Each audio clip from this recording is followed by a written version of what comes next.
Tonight on CTV News at 6, forcing striking teachers back to school. Thank you, Mr. Speaker. I'd like to introduce to you... The end of the strike may be in sight, but the dispute is not solved.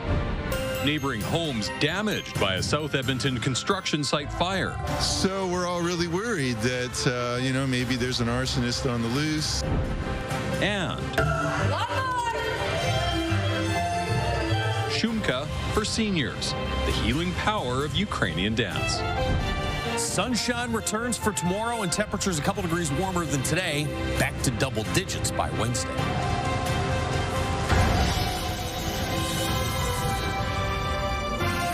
CTV Edmonton, local breaking news with Jeff Hastings. Good evening. We begin with developing news out of the Alberta legislature tonight. The UCP government has tabled back-to-work legislation for striking Alberta teachers, including the use of the Notwithstanding clause. Our Jeremy Thompson is live at the legislature tonight, watching it unfold. Jer, what's in this legislation? Well, Jeff, this legislation overrides the legal job action teachers have been taking for the last 3 weeks now. Instead of more bargaining, the government is overriding teachers' constitutional right to strike and imposing a new 3-year agreement.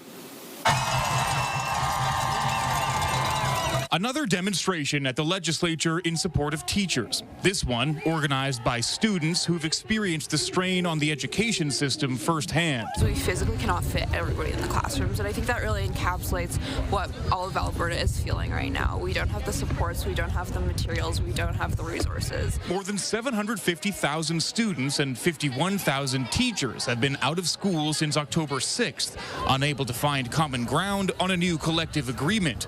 Now, the province is legislating them back. The strike has caused irreparable harm to students.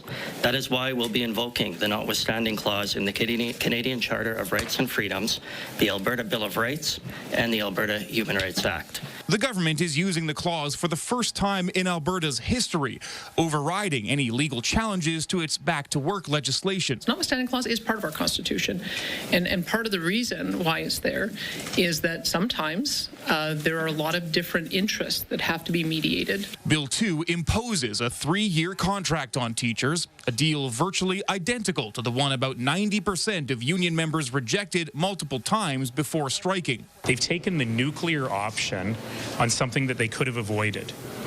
And Albertans will be forgiven for asking themselves, who's next? The government is promising to hire 3,000 new teachers and 1,500 education aides over the next 3 years in the legislated agreement, along with a 12% raise.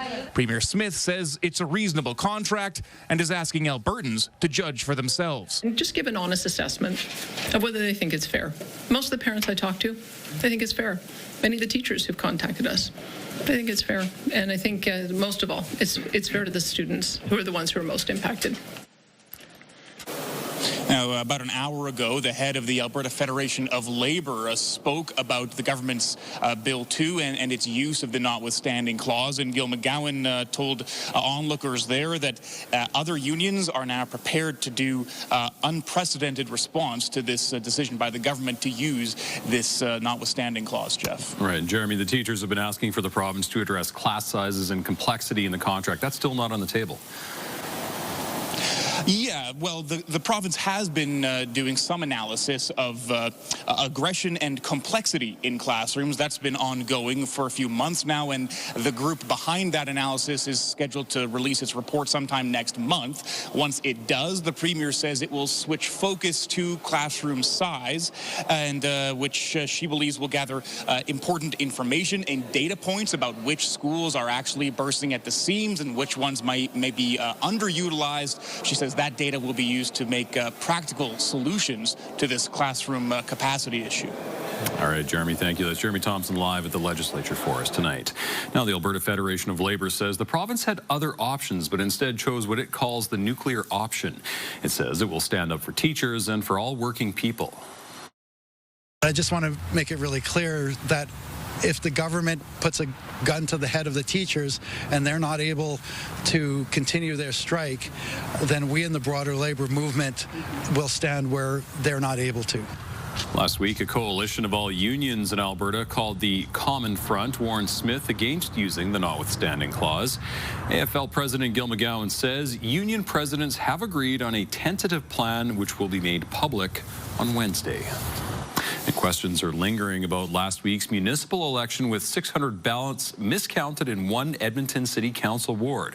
The province is standing firm on its decision to remove voting tabulators, while Edmonton Elections isn't saying much. CTV's Connor Hogg has more. 1 week after Edmontonians went to the polls, there are still questions about what went wrong. Last week, Edmonton Elections said more than 600 votes in Ward Sepa-Winnewak were miscounted due to human error, a misprint in the order of names on tally sheets. It resulted in a recount and a revised winner for the ward. We're happy to make sure that in the recount we know what we're doing and that we can have certainty in it because of the hand-counted paper ballots. Monday's election was the first since new provincial legislation added attestation forms and removed electronic tabulators from the voting process. Speaking on her weekend radio show, Danielle Smith says electronic tabulators are problematic, especially in close races. I guess there's some soul searching that each of the administrations are going to have to do about their own processes and why, in the cases where there were problems, that occurred. When Edmontonians see how difficult it was to vote in this most recent municipal election, they're going to say, well, why should I bother the next time if I got to go through all this rigmarole? Political analyst John Brennan says the UCP government's new processes made things more cumbersome. He also says the city needs to be more open about how things went wrong. Clearly, they don't want to do that because they don't want to take the blame for what happened. They're going to have to do a better job of counting if the province isn't going to allow the cities to use vote tabulating machines. We're happy to work with them going forward. We've been in touch with them through my department and electoral chief electoral office and the different returning officers that were there. Dan Williams says Edmonton Elections feedback will be factored into the province's future moves, policy changes, regulation, or legislation. Edmonton Elections did not respond to CTV News' request for an interview. Connor Hogg, CTV News, Edmonton. 2 homes are damaged after the house under construction in between them went up in flames last night. As Mayor Takash reports, there was a similar fire late last year, and neighbors are worried. Just before midnight, a Belgravia construction site was fully engulfed in flames, lighting up 77th Avenue. Around midnight, I heard all this noise, and I thought, what is that? So I went out onto the porch here, and the fire was so hot that it felt like it was burning my face just standing on the porch. It was really incredible. The 2-alarm fire took hours to bring under control. I checked again at 3 a.m. and it was still burning. And at 4:30 it was smoking, so it went on for a long time. Monday, the multi-unit development is in ruins. Houses on either side are damaged. This one was under construction. It's an octoplex, and we could tell right away it was a total loss. We were very sad to see that the 2 neighboring houses were also badly damaged. Feel bad for all the families that live here, and hopefully that they can get some help and everything. Yeah. Last November, a duplex under construction burnt down on the same block. Both incidents have neighbors feeling uneasy. So we're all really worried that, maybe there's an arsonist on the loose, and, we hope we'll get some answers from the police or the fire department as soon as possible. EPS detectives worked alongside fire investigators looking for the cause. No injuries have been reported. Merrick Takash, CTV News, Edmonton. Canada Border Services Agency officers have stopped a shipment of cocaine at the Coots border crossing. The agency says 77 kilograms of cocaine were found in a commercial truck when it crossed the border from the U.S. September 25th. The drugs have an estimated street value of $7 million. Once the drugs were discovered, RCMP and Calgary police launched an investigation. 28-year-old Serge Singh Salaria from Calgary faces a number of charges. A court case involving a woman previously convicted of mistreating horses has been postponed. Patricia Moore has had trouble retaining a lawyer and is now searching for new representation. Moore has a court-ordered ban on owning horses after multiple convictions related to starving and mistreating animals. In April, police laid new charges, including causing unnecessary pain and suffering or injury to an animal. Moore has pleaded not guilty. Her case has been put over until November 24th in Evansburg. The Oilers will honor Canada's military during their game tomorrow night. The game will include a special puck drop and tributes to military members. Proceeds from the 50-50 lottery will support the Four-Wing Military Family Resource Center Society in Cold Lake. The Oilers will also be sporting their new alternate uniform for the first time this season. The Oilers face the Utah Mammoth at 7:30. The Toronto Blue Jays are in Los Angeles for Game 3 of the World Series. The Jays' success is creating a stir across the country. And here in our region, the number of people signing up to play ball is growing. Evan Kenny has more. Here's the pitch on the way. A swing and a belt. Left field. Way back. Blue Jays win it. It happened in the 90s. You can only flirt with fire for so long. And again in 2015. And now in 2025, a massive home run for the Blue Jays to take the win. The local baseball community believes this Toronto Blue Jays postseason run is going to get more kids into the sport. The little guys, all the rally cap guys, the T-ballers and stuff like that. I mean, I'm expecting to see, a couple hundred more Blue Jays jerseys running around here next year. St. Albert Minor Baseball's executive director says the association is already preparing for a spike in registrations next season. We haven't seen this in, 30 years since they've been there? So, it's, I'm excited more to see how the kids react to it. At Athex Baseball, the Jays are dominating the conversation among teammates. Our whole team watched the last out of the Mariners game and the Blue Jays, and everybody was going crazy. It was a really sick moment. Everyone is so excited, and just everyone's so happy for all the boys there. One of their coaches was drafted by Toronto in 2017. Tanner Kerwer hopes his players can one day feel the same excitement he felt. Just being drafted was an unbelievable moment, but to be drafted by the team I idolized growing up, that was surreal for me. That's the dream for all these guys, right? Is to play at that level, play college ball, and then move on from there. So there's always a level of mimicry, I guess, or idolization with that. Giving these players something to strive for with the resources to do so. You can see on our building the Jays Care sign. That was through a grant from the Blue Jays that helped us build that building and do some renovations here at the facility. A postseason that has future baseball players in our area motivated to keep swinging for the fences. Evan Kenny, CTV News, Edmonton. Josh, a little miserable out there at times today. Yeah, I mean, it was trying to flip over to snow, but did not have a whole lot of success here at Edmonton. There are parts of the province, though, that have snow on the ground. We'll show you that later in the newscast. Wind has been a little bit bigger of a factor than precipitation. This has kind of been showers off and on through the day, but that wind has been pretty steady. Right now, 35 gusting close to 50 kilometers per hour downtown. Cool as well. 4 degrees right now, and that is so far the daytime high. Probably ends up as the daytime high. Wind is even stronger off to the north of the city, 65 kilometers per hour off to the northeast for gusts. 2 degrees this morning, 4 for a high this afternoon.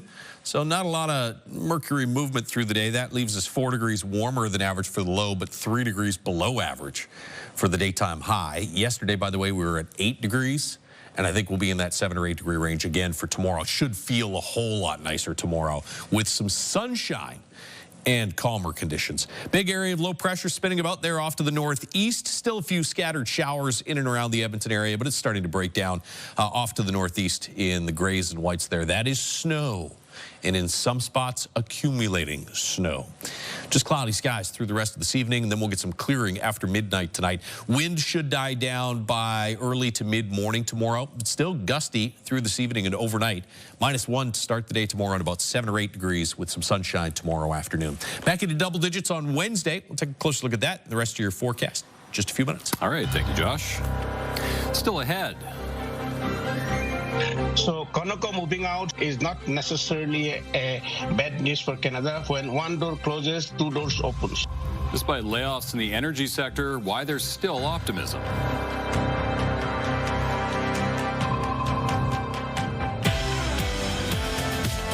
Tuesday on Your Morning, how to know whether what you see on TikTok is accurate. Plus, stem cell supplements are all over the internet, but do they work? See you at 6. Your Morning Edmonton, weekdays. Brought to you by James H. Brown Injury Lawyers, the heavy hitters of injury law.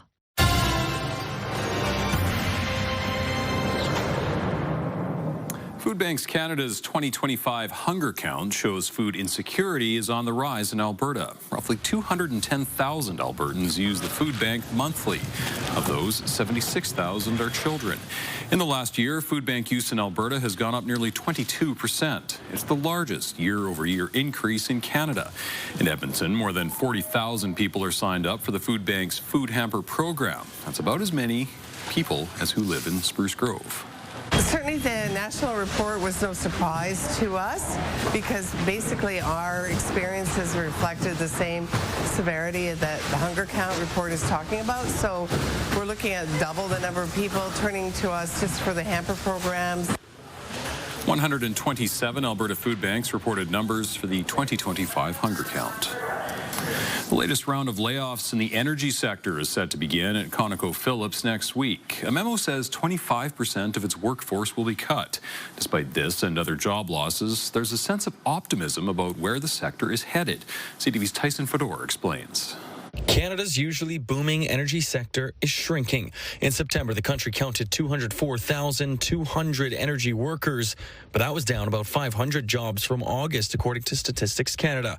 And year over year, compared to 2024, employment in the sector was down nearly 5%, or about 10,500 jobs. But new pipelines could turn the tide. Alberta or Saskatchewan has got good pipeline exposure and transportation exposure to east and west coast, then Canada's future is very bright. But for now, the job losses appear to be piling up. Last week, U.S.-based ConocoPhillips announced it would be laying off staff in Calgary to be more efficient with the resources it has. 950 employees work for the company in Canada. I've been in this industry, for 40 plus years, and I was with industry before I switched to academia in Australia in 2002. I have seen these cycles. So Conoco moving out is not necessarily a bad news for Canada. When one door closes, two doors opens. The sector did see major growth last month in refining and pipelines with more than 11,000 jobs added. American company Sunoco is wrapping up a deal to buy Calgary-based Parkland for more than $12.5 billion Canadian this Friday. I think initially there were some concerns that we're letting an American company come in and acquire possibly strategic assets of the Burnaby refinery and some of the gas stations that we have here. But there were commitments made by Sunoco in a way that they would maintain investment in the refinery and also maintain the headquarters and jobs in Calgary.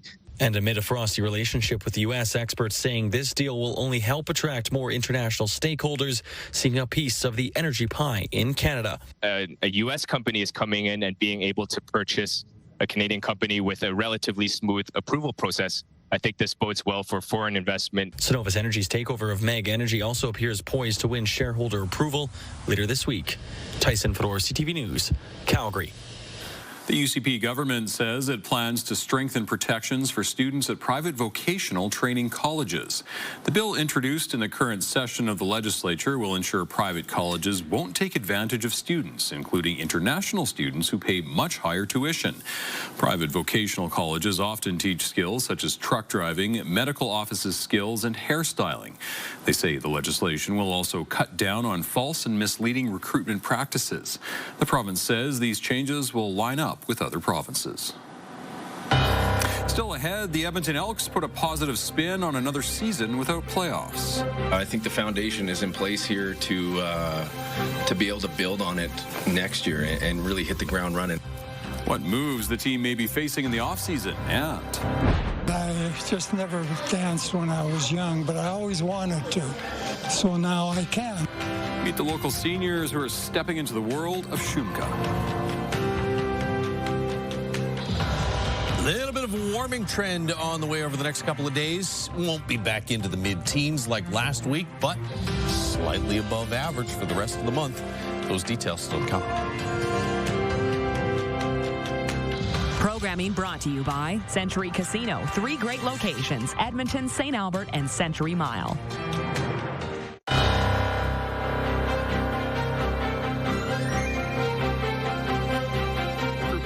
Seniors are keeping fit and healthy in a unique way. As CTV's Amanda Anderson reports, they've taken up Shumka dancing. Shumka is known to be a high-energy style of Ukrainian dance, and the energy in this class certainly isn't lacking. They're a bunch of go-getters, and they like to come out and dance hard all year round. This is the Seniors Can Shumka class for anyone 55 years and up. Anyone that's either brand new to Ukrainian dancing, we even have people in here who danced when they were younger. Victor Melik is their oldest student at 89 years old. I am Ukrainian. I've been cognizant of this all my life. And I just never danced when I was young, but I always wanted to. Melik says he was out of shape and had trouble keeping up at first. 8 years later, he's lost more than 60 pounds through Shumka dancing. And I wouldn't give it up for anything. Many seniors are seeing health benefits from taking the class. My arthritis is gone. So the doctor told me. It decreases your dementia, the chances of you getting dementia, and that there's scientific proof behind things like that. I think it's just fantastic. It's keeping the entire community more healthy. The class has grown from about 8 students when it was first offered 9 years ago to now upwards of 40 people taking part each week. 50% of this is, learning to dance, getting some exercise, toning your muscles, finding their balance, but the other 50% is really just having a good time with people. Then you put it all together and you've got a party. There's music, there's dancing, there's joking and laughing, and it's great. It's the dancing, it's the fun, it's the music. Melik turns 90 in May when he hopes to become one of the oldest Shumka dancers to ever take the stage at the Northern Jubilee Auditorium. I was in university when they built the Jubilee. To be on that stage, you look out at the audience, you can't see anyone. It's like you're in an empty hall. And then the applause comes and it's just overwhelming. Amanda Anderson, CTV News, Edmonton. That is just fantastic. Good for them. Love watching that. Yeah. I was going to go dancing in the rain, but no, let's not do that. Let's just go straight into it. Because there are some pockets of snow out there in parts of the province. River Valley Sky Camps brought to you by Action Furnace. Fixed right or it's free. 4 degrees right now. Cloudy skies and still a few scattered showers. Here's where there is snow on the ground. This is from just after 4 o'clock this afternoon, just south of Slave Lake. Canuso's got a couple centimeters of snow on the ground. Let's move a little further to the east. Flatbush, not as much as Canuso, but there is definitely some snow there. Grassland, snow, and look at Conklin and Mariana Lake. It is chilly and snow's blowing around and sticking around as well. Temperatures in the 2 or 3 degree range for daytime highs in through northeastern Alberta today. Jasper a little bit better, 6 degrees there, 7 in Red Deer. We're so far at 4 for a daytime high. 50 kilometer per hour maximum wind gusts here in the city. Look at Slave Lake was up around 55, 75 kilometer per hour gusts in Lloydminster earlier today. Coronation as well had gusts close to 70 kilometers per hour. So it's been a blustery day today and a cool one as well. There's your showers still kicking around through parts of the Edmonton area. Off to the north, you get a little bit of a rain-snow mix there falling from Westlock through Smoky Lake and Cold Lake all the way back towards Fort McMurray. You have snow. You can see these bands of purple. That's where we've had the heavier accumulating snow there through the Conklin area and around Mariana Lake. Now, eventually this low will move off to the northeast. And I say eventually because it is moving really slowly.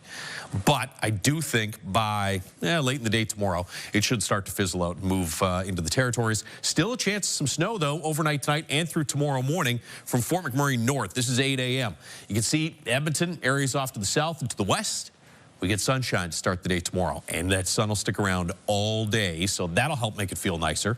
Temperatures are only going to get to about 7 or 8 degrees for a daytime high, but the wind will be way down as well. So not a bad Tuesday afternoon, and then another little low-pressure system develops in north central Alberta. This one's not going to pack as much of a punch for precipitation, but there is a chance of some showers there early in the day on Wednesday.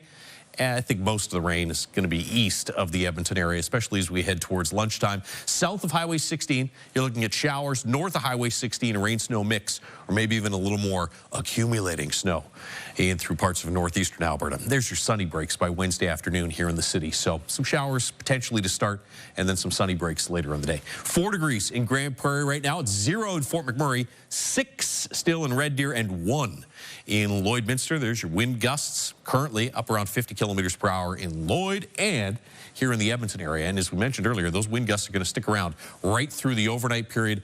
Should start to die down somewhere around 7, 8 a.m., -1 tomorrow morning, and then sunny and 7 or 8 degrees with calmer conditions on the way for tomorrow afternoon. Chance of a morning shower Wednesday, then sunny breaks in 10 in the afternoon. 9s and 10s for Thursday, Friday, and Saturday. Halloween could see some showers, maybe even a little rain-snow mix in the evening hours. And the long-range forecast keeps temperatures in the 5 to 7 range for highs through the first week of November. Thanks, Josh. The Edmonton Elks are optimistic about their future despite missing the playoffs. The head coach says the team has come a long way.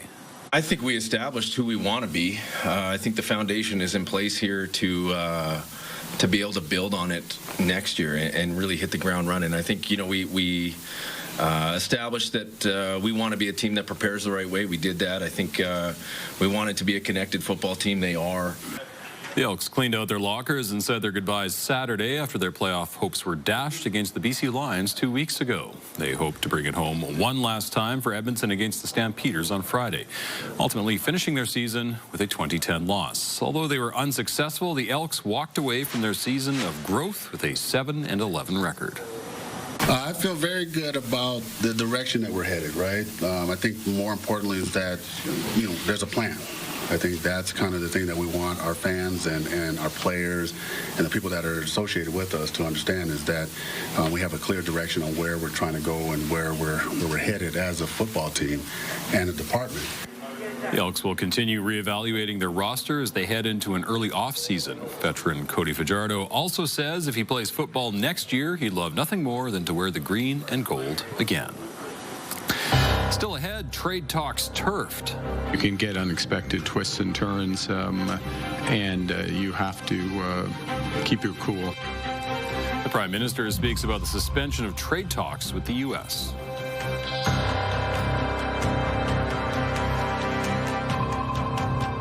Superheroes and blockbusters with your Edmonton Symphony Orchestra. Learn more at winspearcenter.com.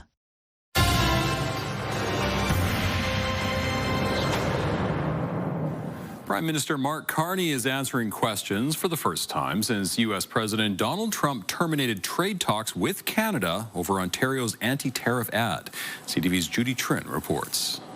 The Prime Minister began his day with a meeting with Malaysia's Anwar Ibrahim, the fourth leader from Southeast Asia that he has sat down with at ASEAN. But the one-on-one he needs is slipping out of reach.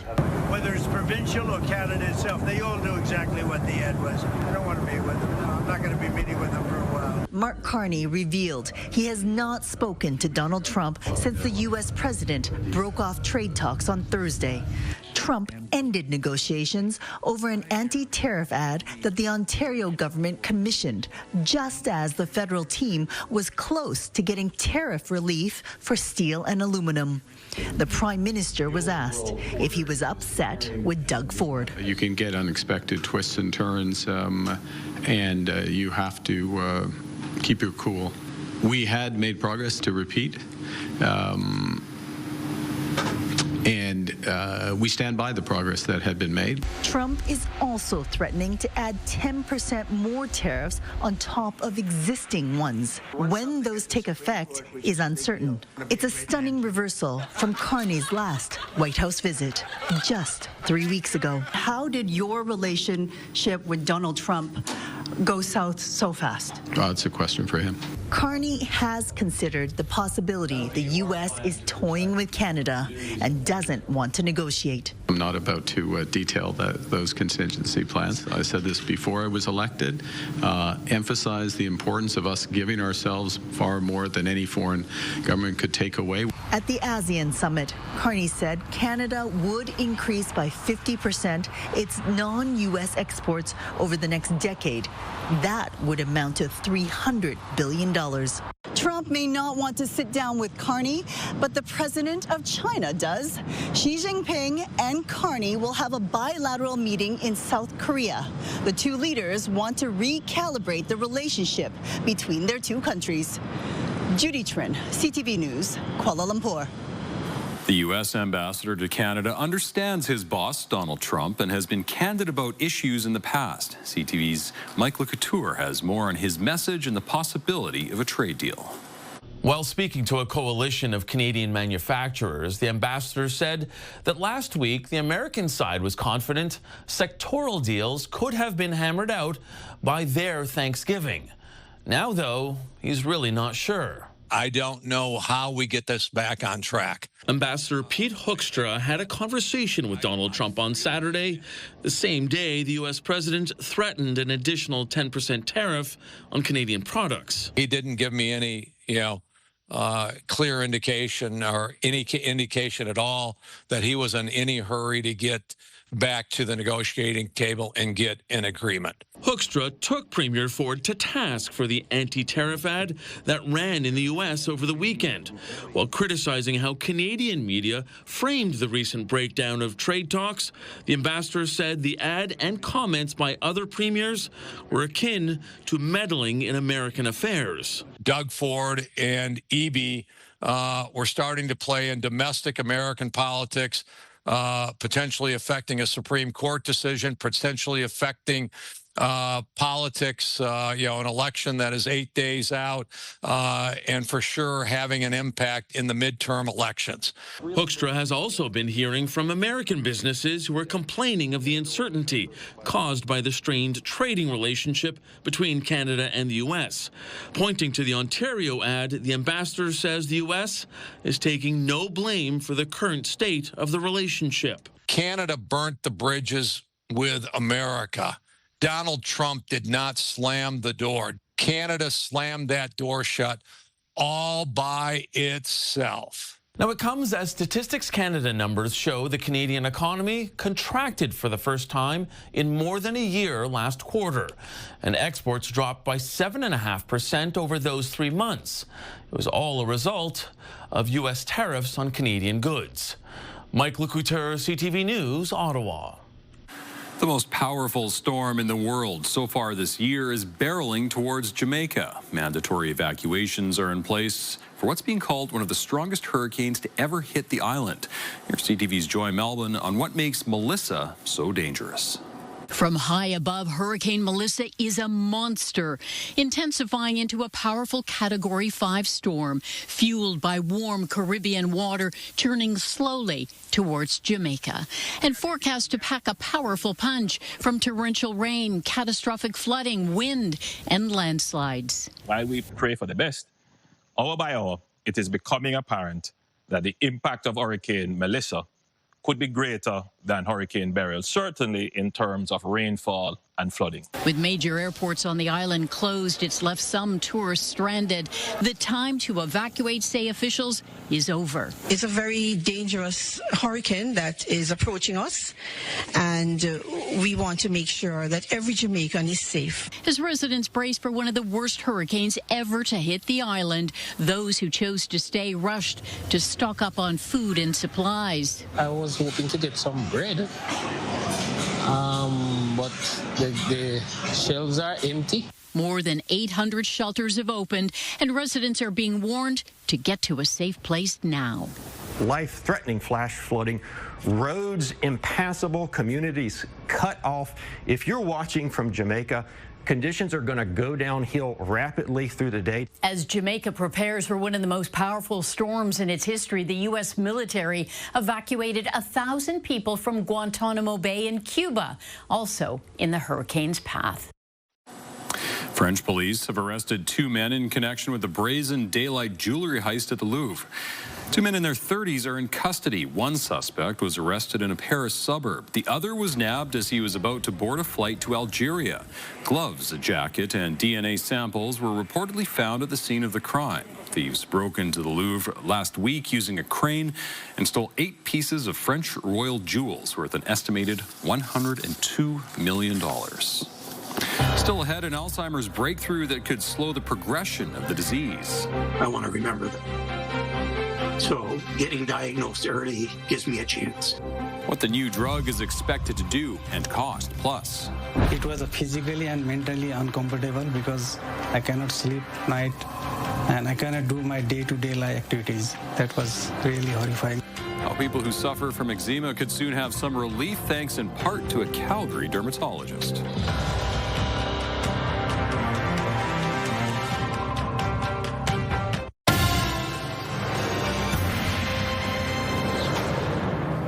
A new drug for Alzheimer's has been approved by Health Canada. The medication has shown promise in targeting the cause of the disease and slowing its advancement. Here's CTV's Heather Wright on the drug's significance.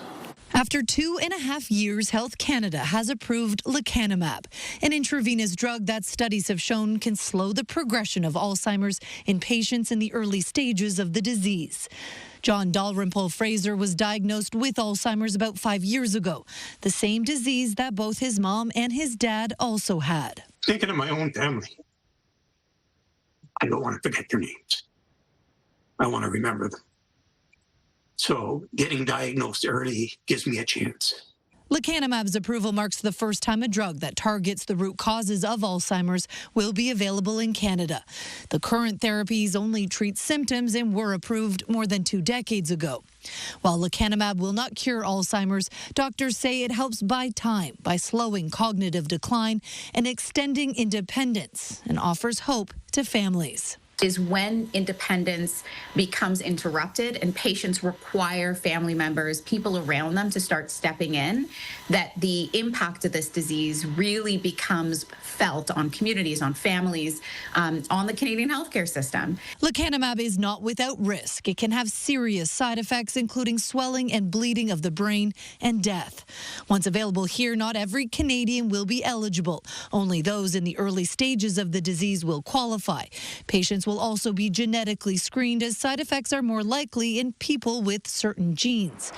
Another major issue with this drug is cost. A Canadian price tag has not been set, but in the United States, it costs roughly $26,000 US. It's also not clear whether provincial health plans will cover it. Heather Wright, CTV News, Toronto. Canada is poised to lose its measles elimination status as the countrywide outbreak hits the 1-year mark. The country eliminated measles in 1998 and maintained that status for more than 25 years. In the past year, the virus has spread to more than 5,000 people, including nearly 2,000 in Alberta. Experts are attributing the return to declining vaccination rates stemming from vaccine hesitancy, along with the disruption of routine immunizations during the COVID-19 pandemic. A decision on Canada's status will be made by the Pan American Health Organization next month. There's new hope for Albertans struggling with eczema, a common skin condition that can be both painful and emotionally draining. Health Canada has just approved a new cream that doctors say is showing remarkable results for adults and now even in young children. Mark Villani reports. More than anything in life, Dinesh Sahi loves his family, but this sudden flare-up of red splotches on his neck started taking away from his happiness. It was physically and mentally uncomfortable because I cannot sleep at night and I cannot do my day-to-day life activities. That was really horrifying. Sahi was diagnosed with atopic dermatitis, commonly known as eczema, a chronic skin condition that causes redness, dryness, and intense itching. It was on the whole body, from the face to the legs. Dermatologists say the condition is often worsened in Alberta because of the province's dry climate and colder winters. But a new topical treatment is coming to the rescue. That helps me to make my day-to-day life activities normal. And after using a cream called Opzelura for 8 weeks, the results were astonishing. Almost 50% or 5 out of 10 patients were clear or almost clear. Opzelura was given the green light from Health Canada recently, and its approval extended this month from adults only to now children aged 2 and up. Calgary dermatologist Dr. Alim Divani helped lead a clinical trial for 350 kids. They're constantly itching.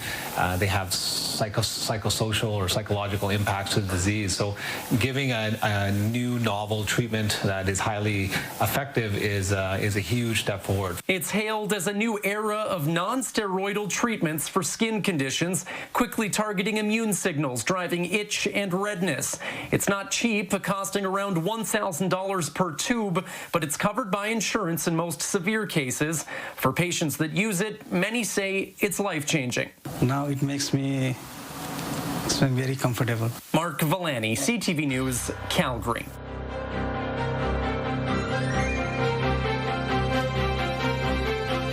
Stay with us. We've got another full night of great shows for you tonight on CTV.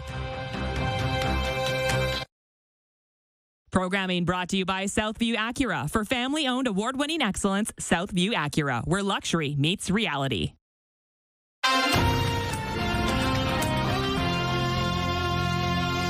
Halloween is not the most popular holiday in Germany, and some have figured out a different use for pumpkins. People in Berlin hollowed out pumpkins not for their front porches, but to paddle in. The racers swapped boats for giant gourds. It's all part of the community's annual celebration. The event features teams racing 100 meters across a pond in those huge pumpkins. Adults, kids, and dogs took part in a run in Calgary over the weekend.